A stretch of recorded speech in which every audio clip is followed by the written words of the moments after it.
Welcome back जी नायब। खबर है कि पाकिस्तानी मीडिया पर कदगन की बाज़गश्त व्हाइट हाउस तक भी जा पहुंची। हाँ जी, वहां पे सवाल हुआ है बाकायदा। हो तो शुक्र है इमरान को रेस्क्यू कर गए ट्रंप साहब। तुम इसकी फिक्र ना करो, मेरे ऊपर बड़ी तनकीद हुई है। हालांकि बात कुछ और थी।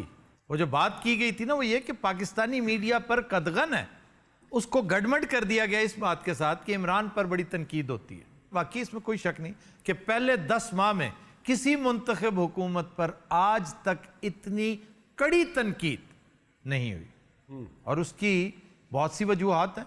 मैं तो बड़े अफसोस से कहूँगा, ये हकीकत है कि 5 साला दौरे हुकूमत में फेडरल गवर्नमेंट और पंजाब गवर्नमेंट ने मिलकर नवाज शरीफ और शहबाज शरीफ की सरबराही में मीडिया को 40 अरब रुपए खिलाए थे, इश्तिहार दिए थे। नहीं तो क्या मतलब है, वो इश्तिहार डेकोरेशन पीस के तौर पे थे, उसके एवज मुआवजा दिया जाता था।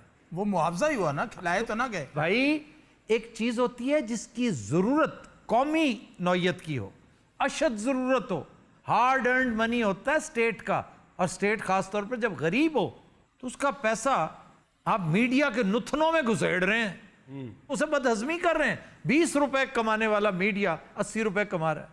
इश्तहार की जरूरत हमेशा रहती है, आज भी है, तब भी थी। इश्तहार से हासिल उसूल क्या है?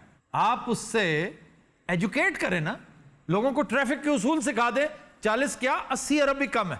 देखें, लोगों के अंदर अच्छाई और बुराई की तमीज, लोगों के अंदर माशरती शऊर बेदार कर दे। 80 अरब भी कुछ नहीं है, आप कुछ कह रहे हैं। लेकिन इससे वोट नहीं मिलते। देखे ना, फिर बदनीयती तो आ गई।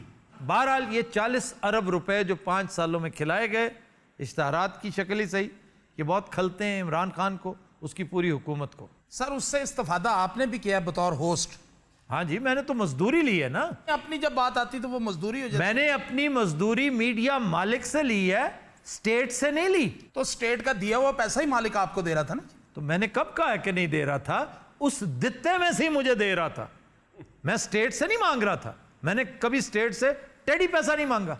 ये मीडिया मालकान स्टेट से मांगते रहे हैं, आज के नहीं, पिछले 50 साल से, और शीरे मादर समझ के मांगते हैं। जब प्रिंट मीडिया हुआ करता था, अखबारों के मालकान को मैंने री री करते देखा हुआ है। ज़ियाउल हक के आगे, नवाज शरीफ के आगे, बीबी के आगे, जरदारी के आगे, मंजूर भट्टू के सामने आके ये चिल्लाया करते थे। वजीर आला पंजाब थे वो, मैं मीडिया एडवाइजर था उनका। अब आप क्या समझते हैं कि जिन चैनल मालिकान को दिया, सबको दिया भाई, उन्होंने कोई तफरीक नहीं की ये हमारा फेवरेट है, ये क्यों? उन्होंने आंखें बंद करके इंसाफ के तकाजे पूरे करते हुए हिस्सा बकदरे जुस्सा वालिद साहब का माल समझते हुए खूब लौटाया। मजा तो तब है जब पल्ले से खर्च करें। तो अब उनसे पल्ले पूछा से जाएगा, सिक्योरिटी पर नहीं लगाया सर। कभी अपनी सिक्योरिटी पे नहीं खर्च किया, अपनी सिमें जो लेते थे वो भी हम अदा करते थे पैसे, अखबारें जो लेते थे उसका बिल हम देते थे। तो कहें कि जनाब हमने खुद खर्च किया और पार्टी फंड से किया, चलो उसको चैनलाइज ही ऐसा कर दो कि करप्शन का पैसा पार्टी फंड में ही डाल दो। लेकिन सर मीडिया तो बंदे भी तो बड़े काट देते ना, वो बेरोजगार हो गए बेचारे। मीडिया में से बंदे वो निकले हैं जो छोटे छोटे लेवल के थे। ये नुकसानदेह है। मतलब जो बंदा 40-40, 50-50 हज़ार, 60-70, 80 हज़ार रुपया सैलरी ले रहा है, उन जैसे आपने 100 बंदे निकाल दिए तो इसका मतलब 100 चूल्हा तो ठंडा पड़ गया। लेकिन कुछ ऐसे हैं जो एक एक बंदा 8-8, 10-10 लाख लेता है, वो बहुत कम इफेक्ट हुए हैं। सर ये निकाले भी इसलिए गए कि हुकूमत को ब्लैकमेल किया जा सके जी, ताकि ये सड़कों पे आए। ये इनके पास सब्सिस्टेंस लेवल का है, बमुश्किल इतना कि ये अगला महीना निकाल सकें। अब आपको कोई पछतावा नहीं है इस बात का कि मैंने चैनल लेट बनाया? मुझे इस बात का पछतावा ऑलरेडी है कि मैंने चैनल क्यों खोला। मैंने अपनी जिंदगी अजीरन कर ली है। मैं एक बहुत आज़ाद किस्म का आदमी था, तो ये तो एक वबाल जान है जो मैंने खोली है। लेकिन अब मैं इसको बीच में नहीं छोड़ सकता, मैं इसको बनने लगा के छोड़ूंगा इंशाअल्लाह। नहीं, मेरा सवाल ये नहीं था, मैंने कहा कि काश आपको हाँ, काश मैं उस वक्त खोलता जी, तो शुक्र अल्हम्दुलिल्लाह मैंने 4-5 साल पहले नहीं खोला, वरना इस हमाम में एक नंगे का इजाफा हो चुका होता। असल में आपका बात पता क्या है कि आज मैं भी अपना खुल के इजहार करना चाहता हूँ कि मैं यकायक ये सियासतदाना एंजज भी करता है। नहीं, मैं इस शोबिज़ में आ गया, आर्टिस्ट होने का शौक, ये वो, ये एक हादसा। लेकिन आप बनना क्या चाहते थे? होस्ट। ओह, मैं भी कभी लिफाफा नहीं लेता। हाँ तू थैला लेना सी। बाज लोग लेते हैं थैले में। वो लगता ये है कि जुगत कीती उन्हें मेनू बाज लोग लेते हैं थैला यूं लेते हैं। इनू पान दा थैला दे देना सी। वाकई वो जो जिसमें परचून होती है, 100 के 500 के नोट। भाईजान 100 दे 5 मैं खुश रहे ना होस्ट होना। अच्छा आप होस्ट होते तो लेकिन मैं अगर होस्ट होता तो मैं समझता हूँ कि मैं कामयाब होस्ट। मैं अब भी कहता हूं आपको, आप किसी भी इलाकाई जबान में सराइकी चैनल पे आप बैठे मौसीकी का प्रोग्राम करें, इतना कामयाब हो कि सुभान अल्लाह। यानी सियासी सूसी मेरे वास्ता रोग नहीं है। भाई कल से कैपिटल टॉक कर लो या मुकाबल, वहां क्लासरा की जगह तुम बैठ जाओ। नहीं तो क्लासरा साहब को आग तो नहीं निकालते मुंह से? तुम तो शायद आग निकाल लोगे। ऐसा तो कुछ नहीं है। तुम आग नहीं, तुम टोया निकालो। सर मेरा भी एक सवाल है, जनाब, मीडिया को आज़ादी किस हद तक होनी चाहिए? मीडिया को आजादी नेशनल सिक्योरिटी की कॉस्ट पे नहीं होनी चाहिए। वाह। मादर पिदर आजादी, मीडिया हो या मीडिया का बाप हो, किसी सूरत नहीं होनी चाहिए। मैं खुद मीडिया होके कह रहा हूं, लेकिन कदगन एक हद तक होनी चाहिए। आजादी इजहार एक बड़ी कीमती और खूबसूरत चीज है, ये अर्न की जाती है और हमने अर्न की है।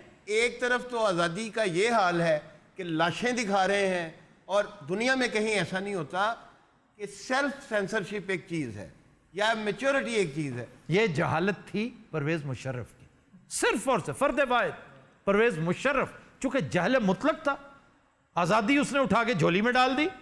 ये किसने बताना था कि भाई सेल्फ सेंसरशिप एक चीज होती है? उसे पता ही नहीं था। वो दीगर झमेलों में इस कदर मसरूफ रहा और उसका ख्याल था ये फॉरएवर है। लुत्फ, मजा, हेडोनिज्म लाइफ में ये इटर्नल है। इटर्नल नहीं होता। 20 साल बाद दुनिया का बेहतरीन मजा मान पड़ जाता है, और 20 साल यूं गुजरते हैं, मजे के 20 साल यूं गुजरते हैं, मुसीबत के 20 दिन 20 साल लगते हैं। ये है मामला। तो उसे चाहिए था कि पहले कानून साजी करता कि जिसने खून दिखाया, जिसने सरबुरीदा लाश दिखाई, फिर मैं सेंसर लगाऊंगा और मैं करके दिखाऊंगा। उसे किसने रोकना था? वो तो मिलिट्री डिक्टेटर था। 4 दिन जियो बंद कर दिया, और नहीं तो वो एक रॉयल चैनल है, उस बेचारे को बंद किए रखा इतनी देर। सर मुझे सबसे बड़ा एतराज जो है ना, वो करप्ट लोगों का दिफा करने पर है। बहुत ही जलील हरकत है मीडिया जो कर रहा है, और ये अपने हाथों से, नौखनों से कब्रें खोद रहे हैं अपनी, और वो कब्रें जो कीड़ों से भरी होंगी। कि करप्ट लोगों को तुम डिफेंड कर रहे हो यार, बजाय दस्तो बाजू बनने के, एहतसाबी कुव्वतों के, तुम उन्हें डिफेंड कर रहे हो। ये बहुत ही खतरनाक बात है। सर एलएनजी का ठेका 3 अरब में जाना था, टर्मिनल का 13 अरब में गया, और उसके बाद 200 अरब रुपए का उसको मुनाफा भी दे दिया। जी जी, अब वो 200 अरब रुपया हम लोगों से निकलेगा 15 सालों में। आप यकीन करें अब्दुर्रहमान साहब, मेरा दिल चाह रहा था कि ये बात मैं बंद कैमरे के सामने करूं, लेकिन मैं एक तरह से अपना कथारसिस ही सही वो कर रहा हूं। मेरे चैनल में, मेरी मातहती में ऐसे ऐसे सूरमा मौजूद है जो इन करप्ट अनासर को डिफेंड करते हैं, और मुझे पता है कि ये लिफाफा वसूल करते हैं। मेरी मजबूरी है कि एक तो मैंने लिफाफा पकड़ा नहीं कभी, नंबर 2 हम करें क्या? डर्थ इतनी है, इस मुल्क ने पैदा ही नहीं किया टैलेंट। ना ढंग के डॉक्टर पैदा कर रहे हो आप, ना ढंग के इंजीनियर्स पैदा कर रहे हो, आर्किटेक्चर का आपको पता ही नहीं है, मैकेनिक आपके जो चज के 2-4 होते हैं मुल्क छोड़ के चले जाते हैं, या फिर जो 3-4 जिनकी दुकानें चल रही हैं वो न्यारी वाले हाजी साहब की तरह नखरा ही इतना होता है उनका कि डरते हुए दूसरी दफा मांगता ही कोई नहीं। फिर ये इसी मिसाल को ज़रा एक्सपेंड करके ये बताएं कि वज़ीर आज़म फरिश्ते कहाँ से लाए? बिल्कुल ठीक कह रहे हैं आप। उसके राइट लेफ्ट बैठे बाज बड़े काबिल एतराज चेहरे मैं कम से कम इसलिए बर्दाश्त करता हूं कि वो सारे कहां से लाए। इलेक्टेबल्स के मामले में भी मैं समझता हूं कि थोड़ी सी नरमी का मुजाहरा, मैं इमरान का केस हरगिज प्लीड नहीं कर रहा, लेकिन इलेक्टेबल्स बहरहाल बड़ी अहमियत के हामिल है। भाई एक इलेक्टेबल जो करप्ट था उसने फिर इलेक्ट होना है, बजाय इसके कि वो दूसरी पार्टी से इलेक्ट हो जाए, उसे तुम इलेक्ट करवाओ और उसे कहो बच्चू अब सीधा हो जा, there is a new sheriff in town, अब मैं तुम्हें करप्शन नहीं करने दूंगा। इन चीज़ों का ख्याल रखना चाहिए। बाकी मीडिया की आज़ादी पे कदगन लगाना ज्यादती है, जुर्म है, मैं इसके सख्त खिलाफ हूं। लेकिन वो मीडिया जो करप्ट अनासिर को, उनकी करप्शन को जिला बख्शता है, वो ना सिर्फ मुल्क को कौम का दुश्मन है बल्कि हमारी फ्यूचर जनरेशंस का भी दुश्मन है अव्वल है. ख़ुद इन हज़रात will take a break, stay with us.